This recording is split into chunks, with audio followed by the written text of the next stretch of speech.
스바냐 3장 14절부터 17절 말씀 제가 봉독합니다. 시온에 따라 노래할지어다. 이스라엘아 기쁘게 부를지어다. 예루살렘 따라 전심으로 기뻐하며 즐거워할지어다. 여호와가 내 형벌을 제거하였고 내 원수를 쫓아냈으며 이스라엘 왕 여호와가 내 가운데 계시니 네가 다시는 화를 당할까 두려워하지 아니할 것이라. 그날의 사람이 예루살렘에 이르기를 두려워하지 말라. 시온아 내 손을 늘어뜨리지 말라. 너의 하나님 여호와가 너의 가운데에 계시니 그는 구원을 베푸실 전능자이시라. 그가 너로 말미암아 기쁨을 이기지 못하시며 너를 잠잠히 사랑하시며 너로 말미암아 즐거이 부르며 기뻐하시리라 하리라. 아멘. 스바냐는 제사장이었습니다. 제사장이었는데 이때 한참 유다 민족이 하나님과 거리가 멀었습니다. 이때에 하나님이 스바냐 선지자를 통해서 뭘 말씀하셨느냐 하면 정말 기분 나쁜 메시지를 전한 거죠. 이럴 때 사람들이 기분 나쁘게 받아들이는데 뭐냐 하면 하나님의 심판날이 다가오고 있다. 스바냐 1장부터 보면은 하나님의 심판날이 유다에 다가오고 있다. 그러니 회개하라. 이런 메시지였습니다. 그렇게 정말 등을 쥐고 있는 유다 민족을 향해서 심판을 경고하시고, 그런데 마지막 부분에 가서 보면 끝에 가서는 마무리가 회복을 말씀하고 있는 하나님의 세심한 그 관심을 찾아볼 수 있습니다. 욥기를 보면은 사람을 곤경에 빠뜨리는 것은 그 모든 곤경에 빠뜨리는 계획 자체를 하나님은 세우시지 않습니다. 사탄이 계획을 세우죠. 욥에게 이런 고난을 내렸으면 좋겠습니다. 허락해 주세요. 그리고 하나님이 허락을 해주시는 만큼만 가지고 그걸 집행하는 것도 사탄입니다. 지가 계획하고 제안서를 내가지고 허락을 받아가지고 지가 그렇게 집행하는 겁니다. 그러니까 하나님이 어떤 사람을 곤경에 빠뜨릴 계획을 세우신다든지 하나님이 직접 나서가지고 곤경에 밀어넣는다든지 그러지 않습니다. 철저하게 곤경에 빠뜨리는 건 사탄이 계획하는 것이고 사탄이 집행을 합니다. 물론 하나님이 그 사람에게 유익이 있을 때만 또 어떤 범위를 정해서 허락을 하시죠. 말을 만들려면 이렇게도 말을 할 수 있습니다. 하나님이 허락을 하셨으니까 하나님이 곤란을 주신 것은 마찬가지다. 이렇게 잘못 생각할 수도 있는데 말하자면 이런 소리도 가끔 듣습니다. 하나님이 허락하셨으니까 암병도 왔다. 이렇게 생각을 하는데 그 곤란을 계획한 게 누구냐? 누가 그것을 집행하느냐? 이것을 보면 하나님이 계획하지 않았고 하나님이 집행하지도 않습니다. 사탄이 계획했고 허락을 받아서 지가 집행합니다. 그리고는 사람들에게 다른 생각을 갖게 하는 거죠. 하나님이 나한테 왜 이렇게 하냐? 하나님이 왜 나한테 이렇게 이런 문제를, 이런 병을 주느냐? 이렇게 하나님을 원망하게 만드는 것까지도 걔들이 그 일을 합니다. 우리부터라도 하나님께 정말 하나님이 나한테 이런 곤란을 주셨다. 하나님이 암병을 주셨다. 이런 말들을 하나님이 듣기를 싫어하시기 때문에 우리부터 삼가하는 것이 좋겠습니다. 야고보서 1장 13절 말씀에 사람이 시험을 받을 때에 내가 하나님께 시험을 받는다 하지 말지니 하나님은 악에게 시험을 받지도 아니하시고 친히 아무도 시험하지도 아니하시느니라. 하나님은 사람을 시험하지 않습니다. 사탄이 하는 겁니다. 그렇기 때문에 하나님이 나한테 암병을 주셨다. 이런 표현은 맞지가 않습니다. 하나님이 나한테 이런 순환을 주셨다. 이것도 맞지 않습니다. 구약시대에도 보면 분명하게 말씀하기를 출애굽기 15장 26절에 나는 너희를 치료하는 여호와다. 하나님은 어떤 분이냐면 질병을 주는 하나님이 아니라 치료하는 여호와다. 말라기 4장 2절에 내 이름을 경외하는 너희에게는 공의로운 해가 떠올라서 치료하는 광선을 비추리니 너희가 나가서 외양간에서 나온 송아지같이 뛰리라. 치료하는 광선을 비추시는 분이 하나님이십니다. 하나님은 치료하시는 분, 고치시는 분이지 질병을 주시는 분이 아닙니다. 그러니까 망가뜨리는 분이 아니에요. 망가뜨리는 건 철저하게 사탄이 하는 일이고 하나님 고치는 일, 회복시키는 일을 하시는 분이십니다.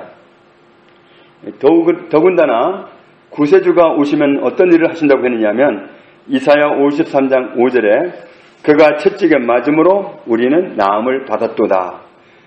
하나님은 철저하게 치료하신 역할을 하시는 거예요. 그리스도께서 채찍에 맞으심으로 우리는 나았다, 나음을 받았다 이렇게 선포하시고 신약 성경에도 동일하게 이어서 말씀하시죠. 마태복음 8장 17절에 우리의 연약한 것을 친히 담당하시고 병을 짊어지셨도다. 우리의 것을 나쁜 것을 굳은 것을 가져가시는 분이지 거두어 가시는 분이지 우리에게 나쁜 걸 주시는 분이 아니십니다. 베드로전서 2장 24절에 그가 채찍에 맞음으로 너희는 나음을 얻었나니 그리스도께서 우리를 낫게 하시기 위해서 대신 아프셨습니다. 대신 채찍을 맞아서 우리가 당할 수 있는 온갖 고난을 다 맛보신 분이 예수님이십니다. 그리고는 우리에게서 질병 자체를 없애버리신 분이 예수님이십니다. 그러니까 우리는 이 시대를 살면서 안 아파야 됩니다. 아프지 않아야 되는데 하나님이 다 제거해 주셨기 때문에 예수님을 통해서 낫게 해주셨기 때문에 우리는 안 아파야 됩니다. 그런데도 여전히 하나님이 치료해 주셨다, 다 낫게 해주셨다 이렇게 말을 해야 오는데 하나님이 나한테 아픔을 주셨다, 나한테 곤란을 주셨다, 나를 힘들게 했다 이런 표현을 하는 것은 맞지를 않습니다.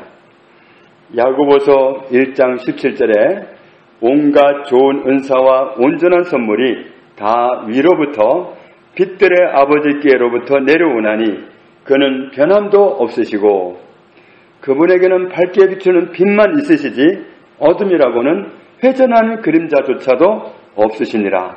그림자만큼의 그런 어둠도 하나님께는 없습니다. 스바냐 전체는 유다 민족이 하나님을 멀리 떠나서 어떤 곤란을 당하게 될지를 말씀하고 있습니다. 그리고는 끝부분에 보면 회복을 또 약속하셔요. 유다 백성에게 어려운 일이 다가오고 있어요. 그들은 그런 곤란을 겪으면서 평안을 잃게 될 겁니다.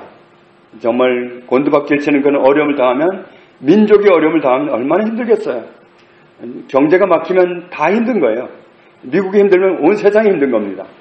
한국의 어느 지역이 힘들면 다 힘든 겁니다. 세월호 사건 때문에 어느 지역이 막혀 있으니까 전체가 어려운 거예요. 그렇게 한 민족이 어려움을 당할 때는 다 어려운 겁니다. 평안을 잃게 되는 겁니다. 그런데 우리가 평안하든지 평안하지 못하든지 기도할 제목이 있습니다. 디모데전서 2장 2절에 임금들과 높은 지위에 있는 모든 사람을 위하여 하라. 이는 우리가 모든 경건과 단정함으로 고요하고 평안한 생활을 하려 함이라. 우리가 하나님께 늘 다른 사람을 품고 기도해야 할 이유가 있다. 그들이 평안해야 우리가 평안합니다. 우리가 평안해야 이웃들이 평안하고 가족이 평안하고 가문이 평안합니다. 그런데 평안을 주는 것은 기도입니다. 하나님과의 관계입니다. 우리가 하나님과 끈끈한 관계를 맺고 있으면 우리 때문에 대통령이 보호를 받을 수 있고 장관들이 보호받을 수 있고 정치하는 사람들이 다 보호를 받을 수 있습니다. 그래서 평안은 우리에게 달려있다는 겁니다. 하나님과 관계를 맺고 있는 우리에게 평안이 달려있기 때문에 평안을 위해서 기도하라. 다른 사람을 불평하고 무슨 정치를 그렇게 하느냐 그러면서 질타를 할 게 아니라 그렇게 해봐야 들리지도 않고 들려봐야 고치지도 못합니다. 하나님을 의지하고 기도해라. 하나님이 개입해 주시도록 하나님을 의지해라. 그것은 평안을 함께 누리기 위해서다. 우리에게 이런 말씀을 하십니다. 유다 민족은 스바냐 1장에서부터 쭉 보면은 앞으로 큰 곤란이 다가오고 있다. 하나님의 심판이 임한다. 내가 곤란을 겪게 돼 있다. 이런 정말 어려운 메시지가 스바냐를 통해서 선포됩니다. 그런데 그런 고난이 다가오고 있을 뿐이지 아직 겪고 있는 게 아니에요. 그런데 오늘 우리가 읽은 스바냐 3장 14절부터 보면은 메시지가 완전히 바뀝니다. 뭐라고 바뀌냐면 시온에 따라 노래할지어다. 이스라엘아 기쁘게 부를지어다. 예루살렘 따라 전심으로 기뻐하며 즐거워할지어다. 아직 곤란이 오지도 않았어요. 그런데 곤란을 예고하고 있을 뿐인데 앞으로 와서 그걸 치루어내야 할 그런 과제가 남아있는데도 불구하고 하나님은 이렇게 선포하십니다. 시온에 따라 노래해라.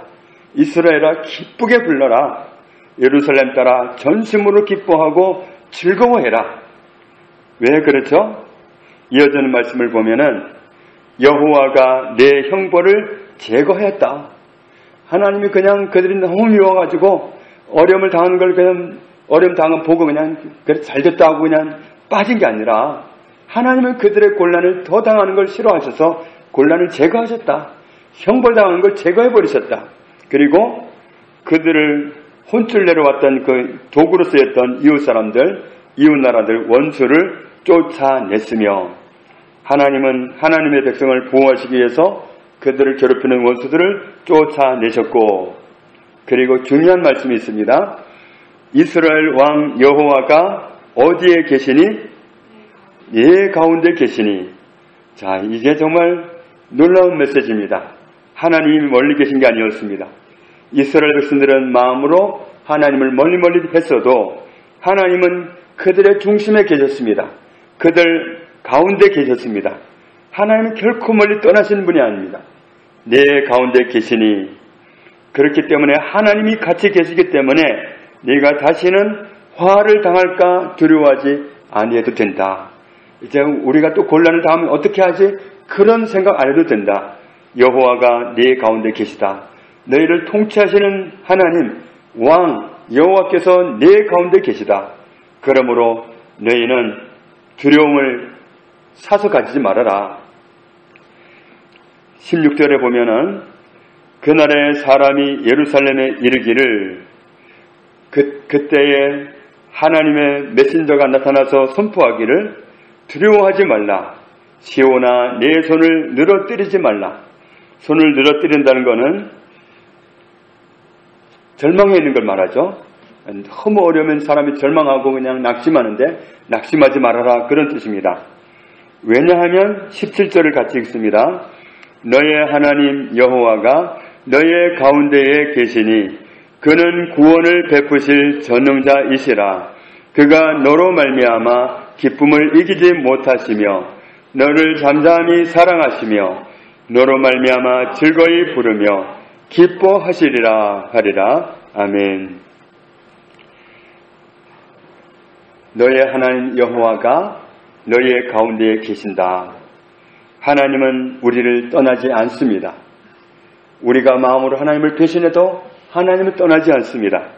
너의 하나님 여호와가 여전히 너의 가운데에 계시니 그 하나님은 어떤 분이냐면 그는 구원을 베푸실 전능자이시라.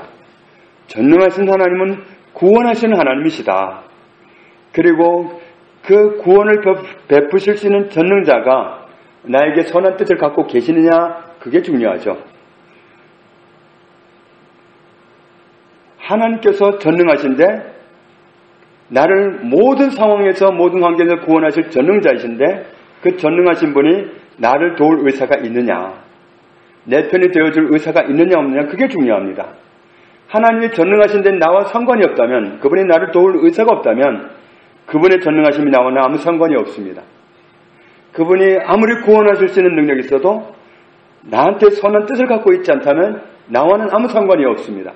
그런데 이어지는 말씀을 보면 구원을 베푸실 전능자 그분은 나에게 어떤 생각을 갖고 계시는가, 나를 어떤 태도로 대하고 계시는가, 그가 너로 말미암아 기쁨을 이기지 못하시며, 정말 우리가 인정해야 될 부분이 있습니다.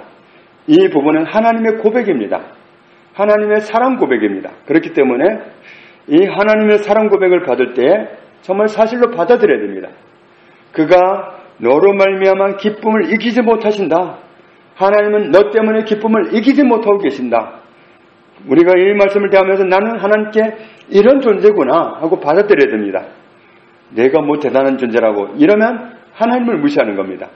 하나님이 나한테 이렇게 고백하실 때 정말 감사함으로 받아들여야 됩니다. 그리고 너를 잠잠히 사랑하시며, 정말 못되게 살아왔고 잘못했고 허물투성이고 이런 걸 하나님 하나도 따지지 아니하시고 너를 잠잠히 사랑하시고, 마치 부모가 자녀가 좀 연약해도 부족해도 사랑하는 것처럼 하나님 그 이상이기 때문에 너를 잠잠히 사랑하시며 또 너로 말미암아 즐거이 부르며 너로 말미암아 기뻐하시리라. 나 때문에 즐거워하시고 나 때문에 기뻐하시고 하나님은 그런 분이다. 그러니까 이 말씀 속에 나와 있는 하나님과 나와의 그 관계는 얼마나 끈끈한 관계입니까? 내가 하나님께 어떻게 했느냐는 전혀 중요하지 않습니다. 나는 하나님께 그동안 너무도 못했을 수도 있습니다. 하려고 했는데 원대로 되지 않았을 수도 있습니다. 하나님의 기대를 너무너무 못 미쳤을 수 있습니다. 그런데 그것과 전혀 상관없이 하나님께서 나를 어떻게 대하고 계시냐면 하나님께서 너 때문에 기쁨을 이기지 못하고 계신다. 하나님께서 너를 잠잠히 사랑하고 계신다. 하나님께서 너 때문에 즐거워하시고 너 때문에 기뻐하신다. 하나님께 우리는 그런 소중한 존재입니다. 우리가 어른이 되면 될수록 어린 아기들이 정말 재롱을 떠는 모습을 보면 얼마나 사랑이 갑니까? 하나님이 우리를 대하는 모습이 그렇다는 거예요. 무슨 아기가 이렇게 실수투성이냐? 뭐 잘하는 게 하나도 없네. 뭐 이렇게 따지는 어른이 어디에 있습니까? 실수를 해도 이쁘고 말을 따라한다고 따라하는데 엉터리로 따라해도 이쁘고 어린아이가 하는 건 다 이뻐요. 하나님이 우리를 보실 때 그렇게 보신다는 거예요.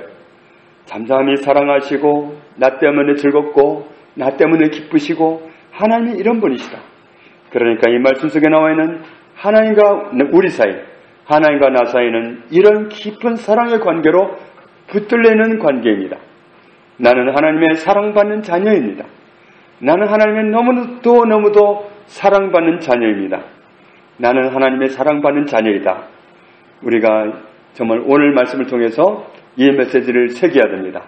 하나님께 나는 너무도 소중한 존재이고 하나님의 사랑받는 자녀이다. 그래서 하나님은 내가 아무리 잘못해도 나를 떠나지 아니하시고 내 가운데에 계십니다. 나를 구원하실 전능하신 그 하나님은 나를 잠잠히 사랑하시고 나 때문에 즐겁고 기쁘시고 나 때문에 기쁨을 이기지 못하시고 하나님은 나를 향해서 그런 사랑으로 꽉 차 계시는 분이십니다. 우리는 이 사실을 그대로 받아들여야 됩니다. 나를 이렇게도 사랑하시는구나. 나는 이렇게도 사랑받는 존재이구나. 하나님께 정말 감사함으로 그 사랑받는 존재라는 사실을 인정하고 감사함으로 하루하루를 살아가는 그런 저와 여러분의 삶이 되기를 주의 이름으로 축복합니다. 하나님 아버지 감사합니다.